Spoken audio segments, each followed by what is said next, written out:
Welcome, my magnificent friends. It's Friday and it's Tea with Sue. Tea with Sue number 32, if you can believe. I'm astounded that I've done that many, but the weeks just keep floating by. My apologies, I'm a little bit behind schedule this morning, but I think I'm here now. I have my tea and we can get started. Today, I wanted to talk about victimhood. It's been heavy on my mind lately, probably because I see such fear in the world right now. I see fear amongst friends, family, neighbors, in the news, and so on. And I'm going, as magnificent beings, how does it serve us to embrace being a victim? Well, I guess it serves us in one way, in the sense that if I feel I'm a victim of my circumstances, of the situation in front of me, of life, what's happening around me, then I can very easily blame other people, and then I don't have to take responsibility for any of that. Well, it's not my fault. It's their fault. It's the government's fault. It's the doctor's fault. It's it's my spouse's fault. It's my kid's fault. It's on, and my boss's fault, on and on and on. But you know what? When I see that happening, I see some pretty miserable people who are anxious, people who live in fear, people who can't achieve their dreams, people who are discontented and dissatisfied. They're suffering. How do I know this? Because I hung out in victimhood for lots of years. I didn't want to take responsibility for what was going on in my life. And in fact, I didn't really understand that would be a good thing. So, because I just modeled my behavior after whatever I believed, and also what I saw in the world around me. And I had lots of people around me who were quick to blame others for, well, you made me do that, kind of like the when we're in the sandbox, and why did you hit your brother? Well, he hit me first, and then the wrangling begins. Well, as we get older, one would hope that we kind of take a look at that and say, well, if I hadn't taunted my brother about something that made him fearful, then maybe he wouldn't have hit me. And so I played a role in that it takes, as the saying goes, it takes two to tango. Well, the incident didn't happen in isolation. It happened because of certain things I did or didn't do, and certain things he did or didn't do.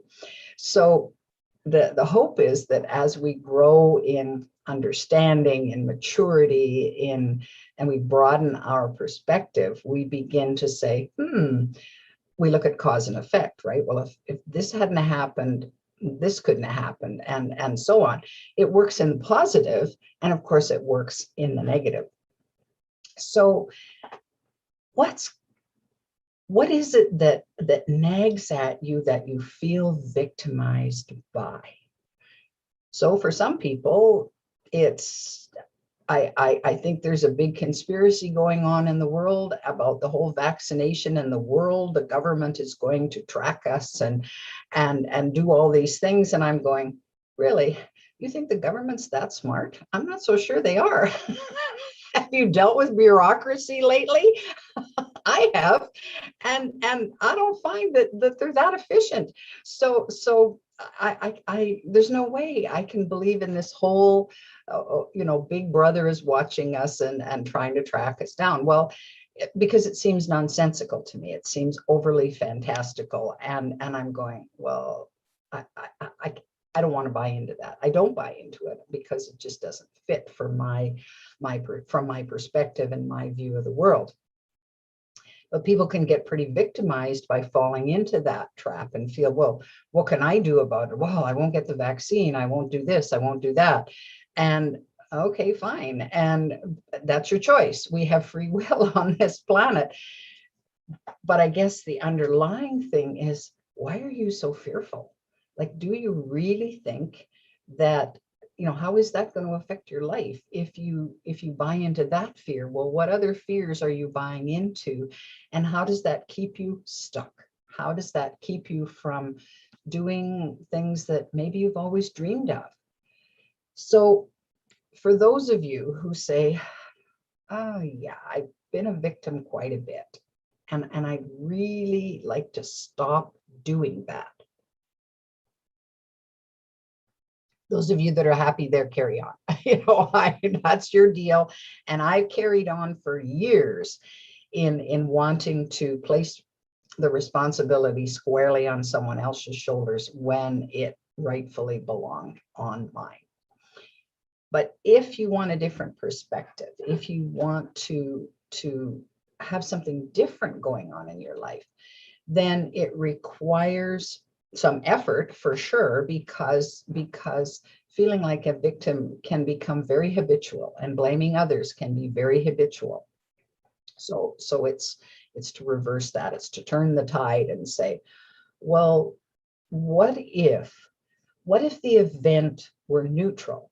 So it is all about perspective. It's how you perceive it. It's how you look at something that can make a difference between you feeling a victim or a victor, and everything in between. All right. So there's a spectrum going on here, right? And neither one is, quotes, right or wrong in that sense. It's just the consequences are different. If I hang out in victimhood with the laws of the universe and the laws of attraction, well, chances are I'll find plenty of things to keep me right where I am in victimhood. However, if I say, no, I'm more powerful than that. There's something I can do, something I can be, something I can access that will help me move out of that into a place of being victorious, however small that is.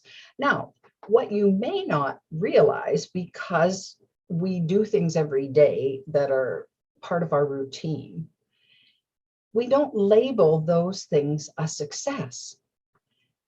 But let's stop for just a moment. So the very fact that you were able to open your eyes this morning after sleep is a success. All right. Something's working. Your eyes opened. And then your brain kicked in and said, okay, what am I going to do next? And you said, okay, I'm getting out of bed and I'm heading to the bathroom. I know that's always my first thing. Well, this miraculous body activates, puts your feet on the floor, lifts you off the bed, and off you go to the bathroom to do everything you need to do there. Success, success, success, success, success. And if you break it down to its smallest parts, there are so many moments in a day that are successful. Oh, I'm going to go put toast in the toaster. I'm going to go put bread in the toaster. And off you go to the kitchen and put your bread in the toaster, and voila, toast, success. So you're victorious at many, many, many, many, many, many points of the day. Do we give ourselves credit for that? Nope. Because that's just what we do. Oh, that's habit. I learned how to do that, or I'm used to doing that, and I'm used to doing it that way. And so piece of cake, no problem. I'm good. But there was a point in time where you didn't know how to do that. You struggled you didn't get out of bed because you were an infant, and you couldn't, literally. You didn't know how. And your limbs were not in that mode where they were connected enough to your brain to say, okay, I can stand up in this crib and I can, pole vault over the side of the crib onto the floor. Well, some of us tried that anyway when we got old enough, and soon learned that oh, there's consequences to that. I fell out of the bed. So, but we take for granted all the successes that we have in our lives and all the ways that we are victorious throughout each and every day, and in many, many, many moments throughout the day.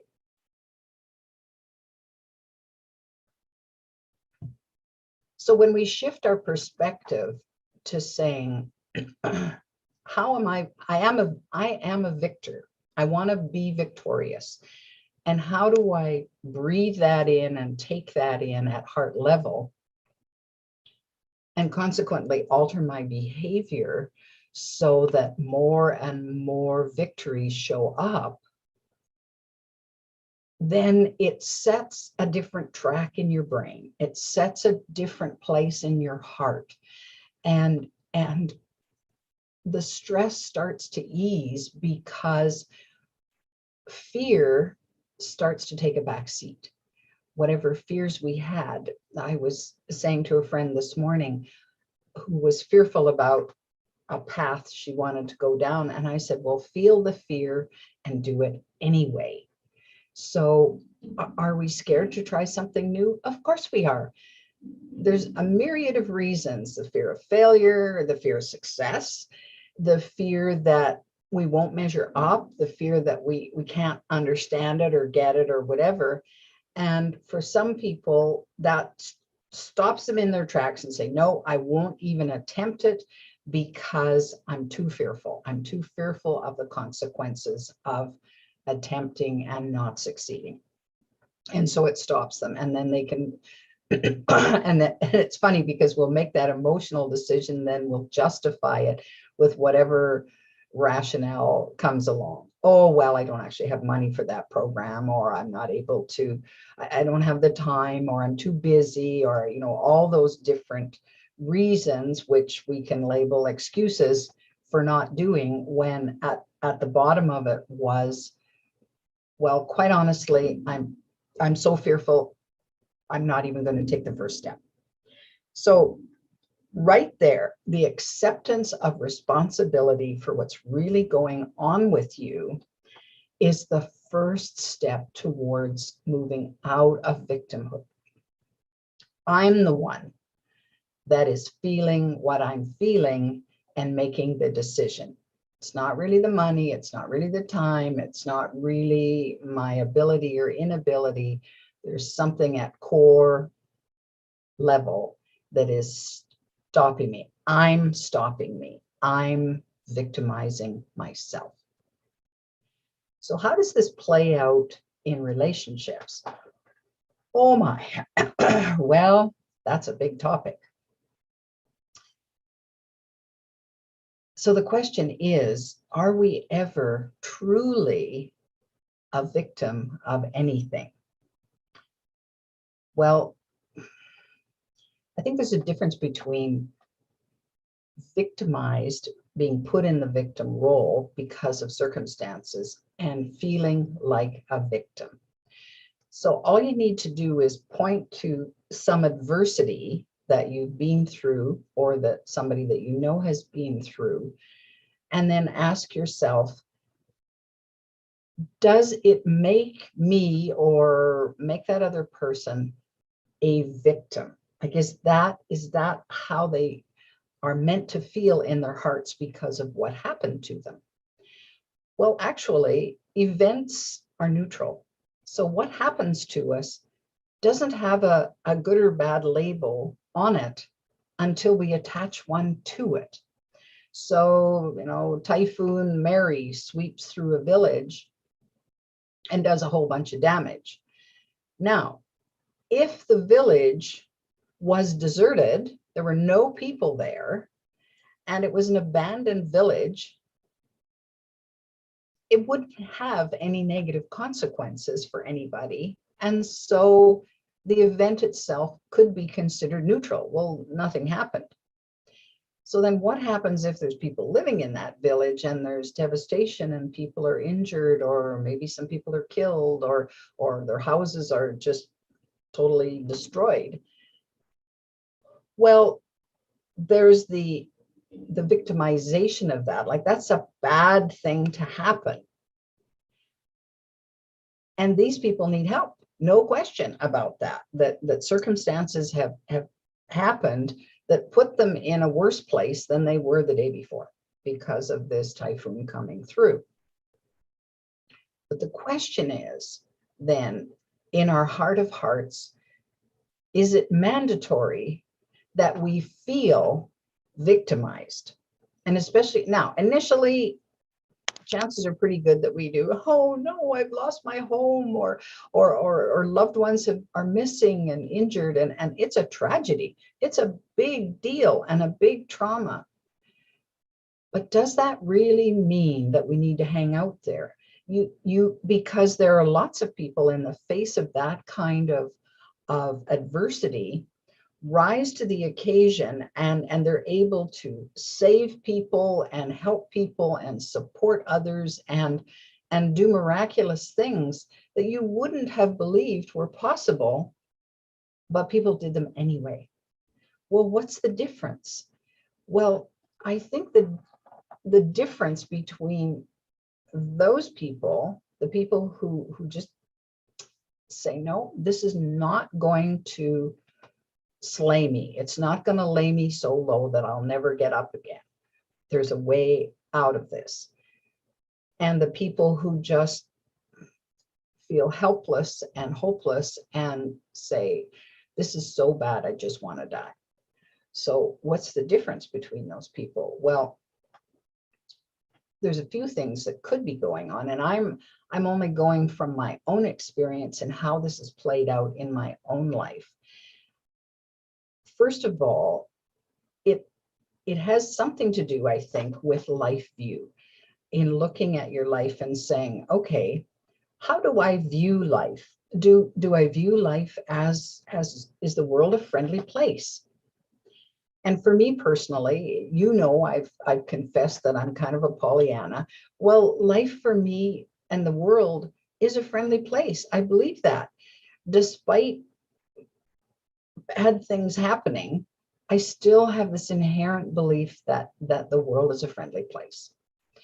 So those that don't believe that, don't believe that the world is a friendly place, in fact, believe the world is a bad place or a fearful place or an unfriendly place, will have a different thought process going on inside them than those of us who believe that the world is essentially a friendly place. So that's one perspective, that couple of choices that we have. And I think those choices and our mindset in that regard can be born from not only beliefs that are kind of inserted to us from when we're really little, so the beliefs of others, and whether we confirm that belief for ourselves or not. And it also comes from what we see modeled around us, right? Acts of kindness, especially from strangers, people we don't even know, or not, or acts of bullying or terrorism. So we get confirmation along the way of the way we're leaning as far as our perspective.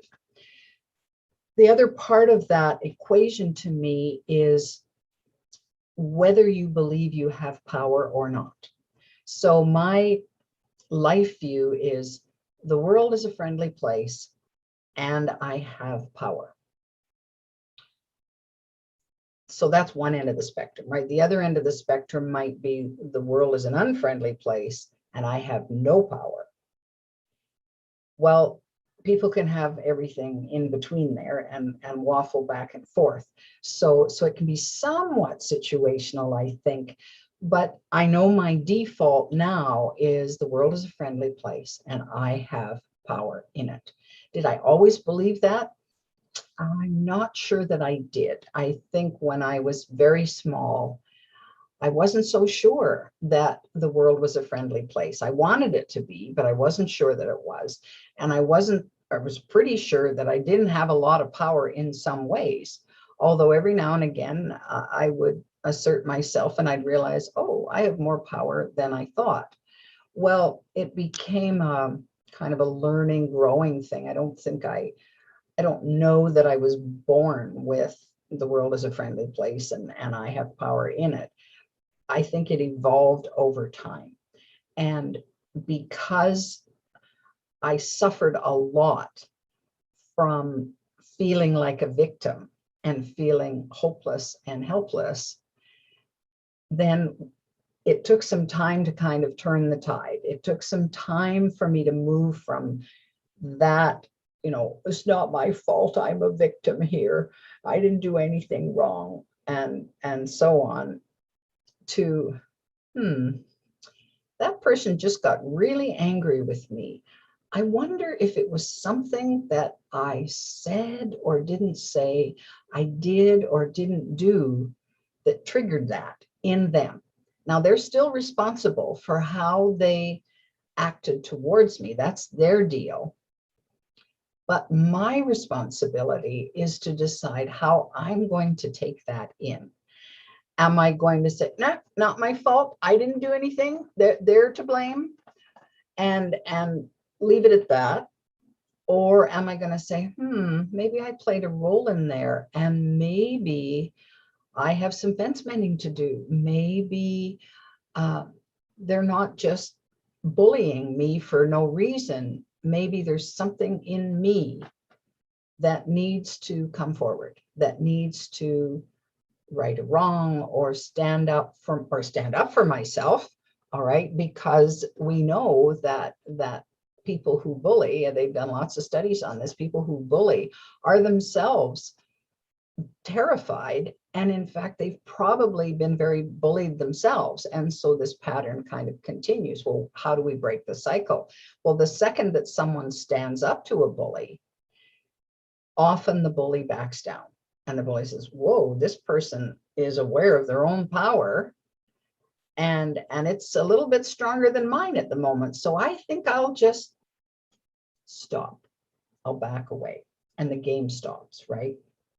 So you can't have a persecutor without a victim. and unconsciously, this kind of plays itself out in the human psyche. We're often not aware of it, but the second that we become aware of it, the second that we say, wait a minute, what's going on here? I'm feeling a little bit persecuted, so what are my choices? Well, I can do what I've always done and be the victim, or I can choose another path. I can say, wait a minute, let's just stop for a second. What is really going on here? And so that's the part of it. So that life perspective is wherever we're coming from, and I think that can develop into, from the world's unfriendly and I have no power, but I'm not positive about that. I just know for me that that's the place that I'm coming from, and I like that place, because then my world around me feels secure. I feel safe in the world because I believe it's a friendly place. Is it always friendly? No, but that's the exception to the rule than what I normally experience. And so I maintain that position. So where do we go from there? If we have a sense of what our life perspective is, then it's to look for evidence, especially if we don't like our life perspective, then it's to say, well, how do I change that? Well, it's all about thinking, right? It's all about, and it's about noticing and observing and saying, well, okay, so here's an example that I got many years ago, and this was at a time when I'm going to pick on New York as an example. I've only been to New York once, just to the airport, so I can't really speak to New York. I think everybody loves going to New York, and I would love to as well one day. But let's say I have a belief based on what I've been told by other people who have visited New York and had no transportation except a taxi cab. Let's say I say, okay, all taxi cab drivers in New York are rude. And that's a belief that I have going to New York. So I go to New York and I'm scared to get in a taxi because, well, what if they're likely going to be rude to me? That's my point of view. Well, I get this lovely taxi driver who's so helpful and so informative, comes out of the car and puts my bags in the trunk and says, "Where do you want to go, ma'am?" And then I say, well, I'm going to go here, here, here. And they're so helpful. They say, "Well, how long are you going to be here for?" And they start asking me questions about my stay and asking, am I traveling alone? Did I have family? And we strike up this conversation. And the next thing you know, it feels like we're friends. And I'm going, well, that's interesting. I thought all taxi drivers in New York were rude. Well, there's a little chink in the armor, right? So my belief suddenly doesn't seem so believable anymore. So then a day goes by and I have occasion to take another taxi. And this taxi driver is every bit as nice as the first one. And I'm going, what were people talking about? That, this hasn't been my experience. And the whole trip, everybody's wonderful to me. Every taxi I take, and I'm going, well, this belief starts to shatter, right? Because what I believed and what I experienced were two entirely different things. So then when I go home, I say to people, that whole thing about taxi drivers in New York being rude, I don't believe it because that was not my experience. And yet somebody else might have the absolute opposite experience and validate their belief that taxi drivers are rude. So where is this all happening? Right here, between the ears. Our thought processes are giving us information that may or may not be true based on our experiences, based on our beliefs. And the one way that we can shift them is to say, let's flip this around. Let's look at it from the opposite perspective. What if this is all good, not, all white, not all black? What if? And there probably will be shades in between. I'm not a black and white kind of person in that sense where I think, well, it's either this or this, because there's many variations that go on in between. So we need to challenge ourselves. If we want to move out of the victim role, we want to take a close look. And where does the work happen? The work happens inside. And it's an inside out job to go from inside to say, why did I feel victimized by that? And how can I change that perspective?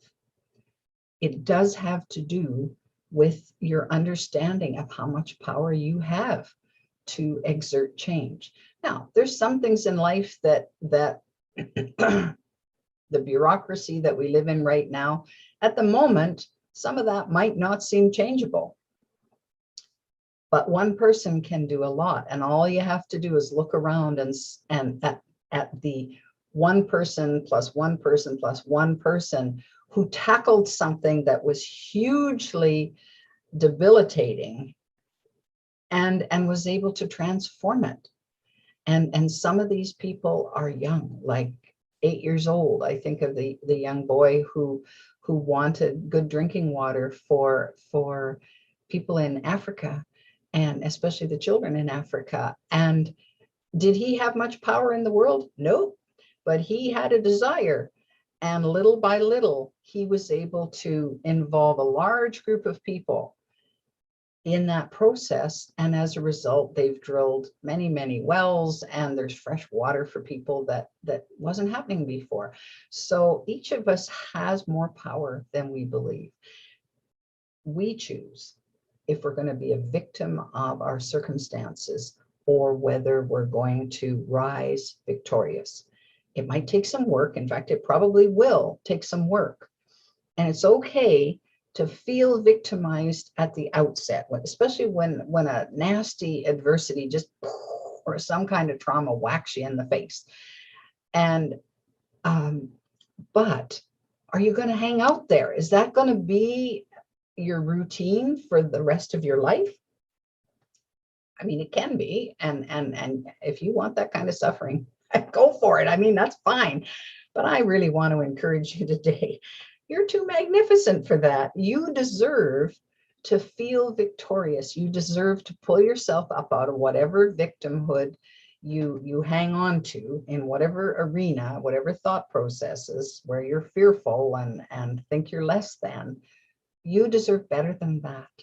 So I really want to encourage you today to go back and think about how that has been for you and decide how you want to deal with that in the future. I mean, there's lots of help out there to make that move and make that shift. But ultimately, it's up to you.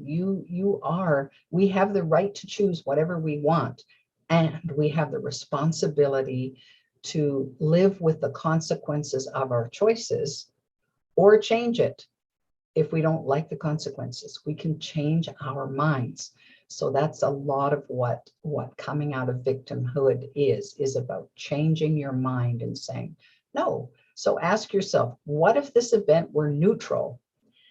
It's just my perspective and my feelings and my thoughts about it that's pushing me either towards being a victor or towards being a victim.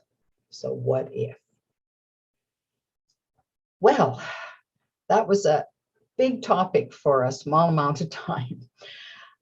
We may revisit this at some point, and I'm looking around for a Magnificence mentor guest to talk about this a little bit more. So stay tuned for that. If you're enjoying Tea with Sue, you can find all my Tea with Sue videos on my app, The Magnificence Mentor, which is a free download. Please subscribe to my channel and like my video. Feel free to share it with others if you think it might be helpful for those you know. In the meantime, my magnificent friends, have an absolutely fabulous weekend. I look forward to seeing you next week on Tea with Sue. Bye for now.